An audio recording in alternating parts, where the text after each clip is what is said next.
Bienvenue dans le podcast Foi et quotidien, parole d'une chrétienne imparfaite, aimée par un Dieu parfait. Aujourd'hui, on se retrouve dans la suite de notre série. J'ai intitulé cet épisode « Quand survivre façonne qui nous sommes, idole invisible ». Il y a quelque chose que Judy Shah explique avec beaucoup de justesse dans son livre « Qui tu es ». C'est cette vérité qui dit que deux personnes exposées aux mêmes circonstances peuvent réagir de manière totalement différente. Et quand on y pense vraiment, c'est évident. On le voit partout autour de nous, dans nos familles, dans nos relations, dans nos histoires personnelles. Pourquoi ? Parce que nous ne vivons jamais les événements de manière neutre. Nous les traversons avec notre histoire, notre sensibilité, nos blessures, nos besoins, nos peurs, et j'en passe. Tout ce qui fait la personne que nous sommes en fait.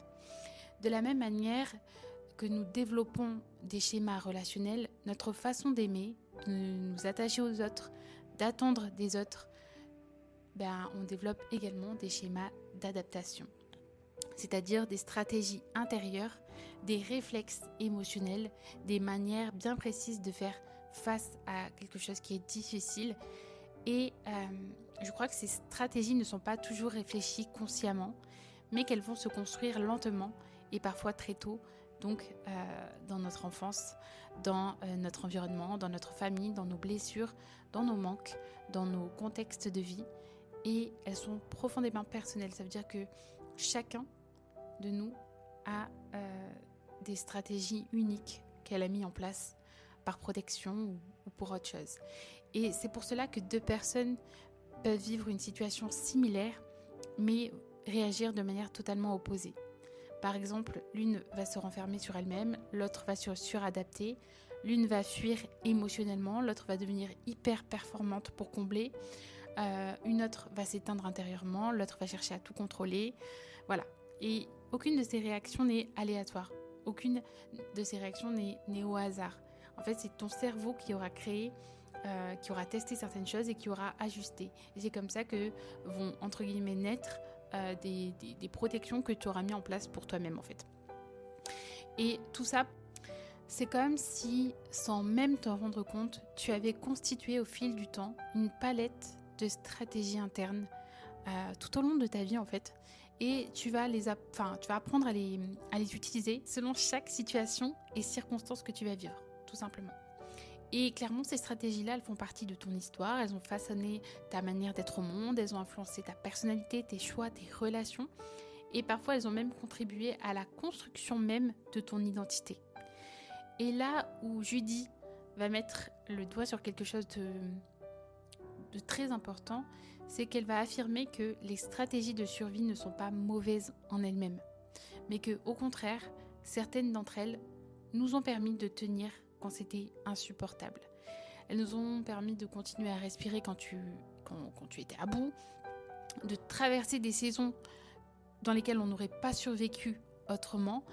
Et elle parle même du fait qu'il y a des stratégies qu'on va mettre en place qui vont littéralement garder notre vie. Par exemple, elle va dire que le perfectionnisme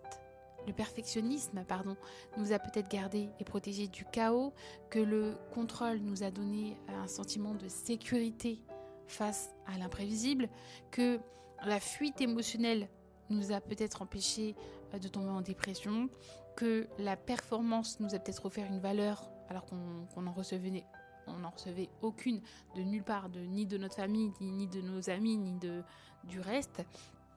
Et voilà, elle va nous dire également que ces stratégies-là ne sont pas des péchés, mais que c'était des mécanismes de survie qu'on a mis en place.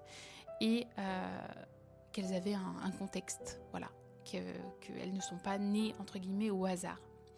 Mais, c'est là aussi que quelque chose de crucial se joue, c'est qu'à un moment donné, ces stratégies, elles vont devenir dangereuses lorsque on attend d'elles ce qu'elles ne pourront jamais nous offrir. Ça veut dire, par exemple, on va attendre d'elles qu'elles gère notre honte, qu'elle calme nos peurs, qu'elle définisse notre identité, qu'elle comble nos manques affectifs. Et on va attendre d'elle qu'elle nous donne en quelque sorte la sécurité que, normalement, en tant que chrétien, seul Dieu peut réellement nous offrir. Et c'est là qu'il y a une petite nuance et où ça peut vite devenir des idoles. Donc c'est pas des idoles qu'on va voir, c'est pas C'est pas nous, chrétiens, qui allons nous agenouiller devant un veau en or. C'est pas une statue, mais c'est des façons de fonctionner auxquelles on s'accroche plus qu'à la présence de Dieu. Et c'est quelque part de l'idolâtrie moderne. Et alors oui, c'est moins flagrant parce que c'est pas fait de bois ou de pierre, c'est des idoles qu'on a à l'intérieur de nous. Ce sont des stratagèmes émotionnels, ce sont des habitudes qu'on aura créées pour nous rassurer, ce sont des automatismes qu'on aura créés pour nous rassurer ou nous protéger également. Ce sont des choses pour nous permettre de garder le contrôle, nous protéger, nous guérir en quelque sorte nous-mêmes par nos propres forces en tant qu'humains. Mais ces choses-là sont incapables de restaurer un cœur sur toute une vie en fait. Et je crois qu'à un moment donné, il faut lâcher ces choses-là. Et c'est pour ça que ça m'a fait écho par rapport à l'anxiété, parce que je me suis dit, ok, j'ai essayé de combler, j'ai essayé par mes propres forces pendant des années. Le Seigneur m'en a délivré et maintenant je dois tout déconstruire pour réapprendre. Et Dieu, dans son amour, il ne vient pas mépriser les stratégies qu'on a mis en place. Il va pas dire, purée, c'était ridicule ce que tu as fait. Il va pas te reprocher en quelque sorte de t'être protégé, tu vois. Dieu ne va pas faire ça, mais il va t'inviter à déposer ce qui t'a protégé autrefois pour recevoir de lui. Recevoir ce qui peut réellement te restaurer aujourd'hui. Parce que il n'y a que lui qui peut guérir la honte, qui peut redéfinir ton identité, qui peut redonner à ton cœur ce qu'aucune stratégie de survie n'a jamais pu offrir. Donc voilà, simplement, cet épisode, c'est pour t'encourager, si tu te reconnais à travers ce que je viens de te dire, c'est que tu n'as rien fait de mal en créant ces mécanismes de survie. Mais aujourd'hui, maintenant que tu es avec le Seigneur et que le Seigneur a entamé ta délivrance, ta guérison, ta restauration, tu n'es pas appelé à rester en mode survie. Et vraiment, je veux te rappeler que Dieu ne te juge pas pour tes mécanismes et tout ce que tu auras mis en place, mais que lui, il t'invite à les déposer à ses pieds pour t'apprendre à vivre enfin dans la sécurité de sa présence et plus par tous les mécanismes que tu auras mis en place. Ta sécurité est en Christ.